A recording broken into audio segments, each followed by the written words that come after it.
نبی پاک صلی اللہ علیہ وآلہ وسلم کی عمر مبارک جب 35 برس ہوئی تو ایک دن ہوا یہ کہ بارش آئی، اور بارش بھی بہت آئی۔ اتنی بارش آئی کہ مکہ میں سیلابی صورتحال پیدا ہو گئی، جس کی وجہ سے خانہ کعبہ میں بھی کچھ نقصان ہوا، عمارت گر گئی خانہ کعبہ کی۔ اب قریش کے بڑے بڑے سرداروں نے یہ فیصلہ کیا کہ اس بلڈنگ کو، اس عمارت کو دوبارہ از سر نو تعمیر کیا جائے اور مضبوط بنایا جائے۔ لہٰذا کام شروع ہو گیا، تعمیر جاری تھی۔ سارے قبیلوں نے اپنا اپنا حصہ ڈالا، سارے لوگ اس میں اپنا اپنا حصہ ڈالنے کی کوشش کر رہی ہیں۔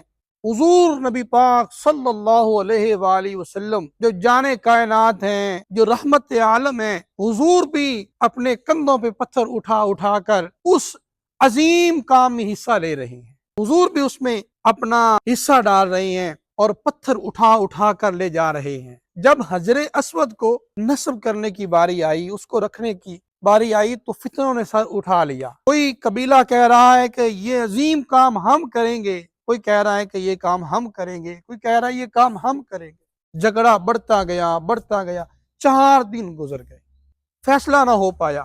ایک سمجھدار بزرگ تھا، اس نے یہ فیصلہ دیا کہ کل صبح جو سب سے پہلے حرم میں داخل ہوگا، وہ جو فیصلہ کرے گا ہم سب کو وہ منظور ہوگا۔ سارے لوگ اس بات پہ ایگری ہو گئے، متفق ہو گئے کہ ٹھیک ہے، جو فیصلہ ہوا ہم منظور کر لیں گے، جو شخص سب سے پہلے آئے گا۔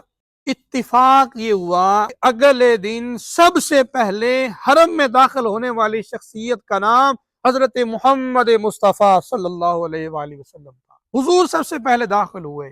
جب لوگ آئے، لوگوں نے دیکھا کہ محمد صلی اللہ علیہ وآلہ وسلم سب سے پہلے آئے ہوئے ہیں، تو لوگوں کے دلوں میں اطمینان ہو گیا، لوگوں کے چہروں پر خوشی آ گئی۔ لوگوں نے کہا کہ اب انصاف ہوگا، اب سب بہتر ہو جائے گا، جھگڑا نہیں ہوگا، اچھا فیصلہ ہوگا، کیونکہ وہ شخصیت جو صادق بھی ہیں، امین بھی ہیں، جن جیسا خوبصورت اور حسین کائنات میں نہیں ہے۔ انہوں نے فیصلہ کیا فرمایا، حضور نبی پاک صاحب الولاق صلی اللہ علیہ وآلہ وسلم نے اپنی چادر مبارک بچھا دی۔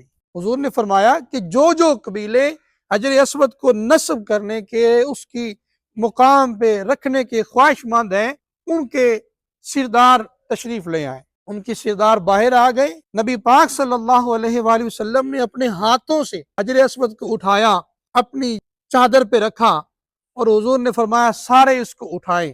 سب نے سائیڈوں سے پکڑا، اٹھایا، اور اس جگہ پر لے جا رہے ہیں۔ جب وہاں پہ پہنچے تو نبی پاک صلی اللہ علیہ وآلہ وسلم نے اپنے ہاتھوں مبارکوں سے اس کو اٹھایا، حجر اسود کو اس کی جگہ پہ رکھ دیا۔ تو اس طرح نبی پاک صلی اللہ علیہ وآلہ وسلم کی حکمت سے، حضور کی دانائی سے، نبی پاک صلی اللہ علیہ وآلہ وسلم کی انصاف سے بہت بڑا جو جھگڑا ہونا تھا، اس سے لوگ بچ گئے۔ یہ عظیم کام بھی سر انجام پا گیا، اور سب نے اس میں حصہ بھی لے لیا، سب کا مقصد بھی پورا ہو گیا۔ تو یہ نبی پاک صاحب الولاق صلی اللہ علیہ وآلہ وسلم کی زندگی کا ایک حسین پہلو تھا، ایک عظیم واقعہ تھا، جو ہمارے لیے بہترین مثال ہے کہ اپنے معاملات میں جب کوئی الجھاؤ پیدا آئے، کوئی مشکل پیدا ہو، تو اس کو حکمت سے، دانائی سے اس کو مینج کرنا چاہیے، اس کا کوئی اچھا رستہ نکل آتا ہے۔ اللہ تعالی ہمیں حضور کی سیرت پر عمل کی توفیق عطا فرمائے، اور حضور کی سیرت کی برکات نصیب فرمائے۔